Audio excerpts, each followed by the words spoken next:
இன்று தொடங்கும் மகளிர் T20 உலகக்கோப்பையில இந்தியா மொத்தம் 4 லீக் போட்டிகளில் விளையாடுறாங்க. லீக் போட்டிகள் இன்று தொடங்கினாலும் இந்தியாவிற்கான முதல் லீக் போட்டி நாளை நடைபெறவிருக்கு. முதலில் நியூசிலாந்து அணியை எதிர்கொள்ளும் இந்திய மகளிர் அணி 6ஆம் தேதி நடைபெறவிருக்கும் 2வது லீக் போட்டியில பாகிஸ்தான் அணியையும் 9ஆம் தேதி இலங்கை அணியையும் எதிர்கொள்ள இருக்காங்க. 13ஆம் தேதி நடைபெறவிருக்கும் கடைசி லீக் போட்டியில ஆஸ்திரேலிய அணியை இந்திய அணி எதிர்கொள்ளவிருக்காங்க.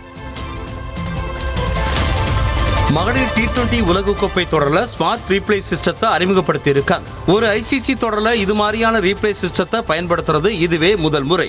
இந்த சிஸ்டம் ஒவ்வொரு போட்டியிலையும் குறைந்தபட்சமா 28 அதிநவீன கேமராக்களை கொண்டிருக்கும்னு அம்பையர்கள் DRS சிஸ்டத்தை பயன்படுத்தும் போது துல்லியமான முடிவுகளை கொடுக்கும்னு ICC தெரிவிச்சிருக்காங்க.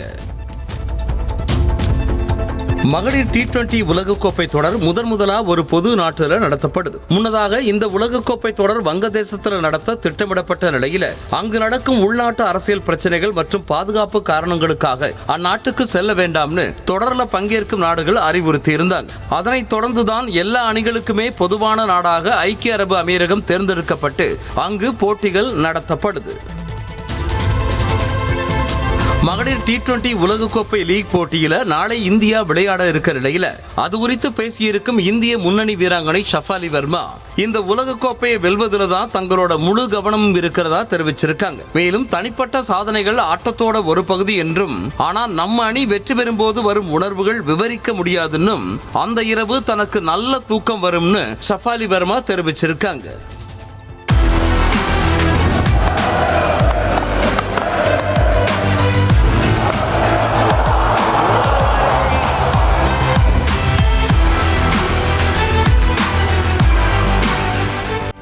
செய்திகளை உடனுக்குடனும் துல்லியமாகவும் தெரிந்து கொள்ள சப்ஸ்கிரைப் பண்ணுங்க.